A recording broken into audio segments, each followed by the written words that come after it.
Hi everyone, welcome back to Rabbi's Reflection. I'm glad that you're joining with us today. We'll be continuing in our study of Kitchen Table Wisdom by Dr. Rachel Naomi Remen, and today reading the story, The Wood of No Names. Stay with us as we read through the story and then offer some reflections. Just before she meets with Tweedledum and Tweedledee, Alice enters the Wood of No Names and encounters a fawn. Neither the fawn nor Alice can remember their names. No matter. They walk a ways together, Alice with her arms clasped lovingly around the soft neck of the fawn, until they come to the edge of the wood. Once there, the fawn suddenly remembers its name and looks at Alice with horror.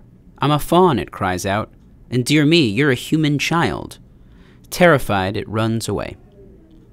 As a child, I spent many summers alone on a deserted beach on Long Island, gathering shells, digging for little clams, leading a far different life than the city life I led the rest of the year.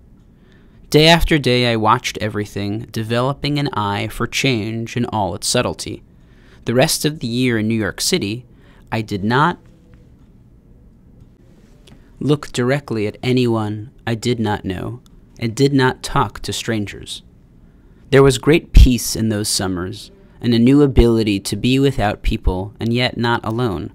I have many good memories of that time. Every morning the sea would wash up new treasures, pieces of wood from sunken boats, bits of glass worn smooth as silk, the occasional jellyfish.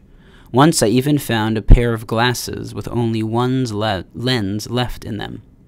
Some of the most vivid of these memories concerned the beautiful white birds that flew constantly overhead. I remember how their wings would become transparent when they passed between me and the sun. Angel wings. I remember how my heart followed them and how much I too wanted wings to fly. Many years later, I had the opportunity to walk this same beach. It was a great disappointment. Bits of seaweed and garbage littered the shoreline, and there were seagulls everywhere, screaming raucously, fighting over the garbage and the occasional dead creature the sea had given up. Disheartened, I drove home and was halfway there before I realized that the gulls were the white birds of my childhood. The beach had not changed. The sacred lives beyond labels and judgments, in the wood of no names. Dr. Remen starts off this week's story and its title from Alice in Wonderland, a chapter that I wasn't familiar with, but now with a little bit of reading and a little bit of research now remember the story. Alice together with a fawn, and they don't know one another. They don't know who they are. The fawn doesn't know it's a fawn. Alice doesn't realize that she is Alice. And for a moment, or for a few moments, they lovingly hold on to each other. They embrace each other. Alice, I think, if I'm remembering correctly, puts her arm lovingly over the fawn's neck. But then reality kicks in, and the fawn realizes it's a fawn and realizes that Alice is a young child and flees away away from this wooded area of no names. It speaks to a certain, what we might say on first glance, an innocence, the loving embrace and connection between an animal and a human, and a connection that not necessarily should be. It doesn't, and humans don't put their arms around animals. Animals don't allow that. A deer doesn't allow that. And so I think at first glance you could see this as just kind of an innocence. But what I think Dr. Remen is trying to point us to is to how things could be. We might see this as innocent, or we might see this as somehow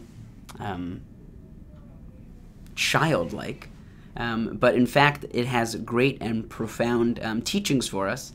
And maybe we could try to make ourselves a little bit more childlike and allow the world to feel amazing in the way that it could be, or magical, or allow for connections that might have hardened over time or separated as we've gotten older. Dr. Remen then relates that when she was a young girl, she would spend summers at a beach on Long Island, a deserted beach, and there was something magical about it. Her fascination with the various treasures on the beach, these beautiful white birds that she saw, angel wings as she describes them. But then she comes back later in life and is disappointed by what she sees. But then soon she realizes it's the same exact beach. It's just she had a childlike mentality when she was younger, but that has grown old. She's grown old, and she's lost that sense of magic and wonder. And I think that's something that we can all connect to. The sense that as we grow older, we lose that sense of magic and connection and wonder that we have with the world around us. That a beach is not simply a beach, but it is a wonderful place. That the things that you can find on that beach, even if older, as you were, at a later point, you'd say, oh, what? It's just some silly pieces of glass or wood or just some garbage, a pair of glasses that someone lost. But for a child at that moment, it was wondrous and amazing. Look at this. Look at this. Look at this. And I think that's the invitation for all of us. No matter where we find ourselves in life, can we feel that sense of wonder? Can we re-enter and bring ourselves to a place of no names, where things aren't labeled as important or unimportant, but just that things can be. They can be magical and wondrous as they are. So that's my hope for us this week, is that we take a moment to try and put ourselves in a wood of no names, to feel that sense of wonder and majesty, grandness about everything that we interact with. Have a great day, and have a great week, and I'll see you soon.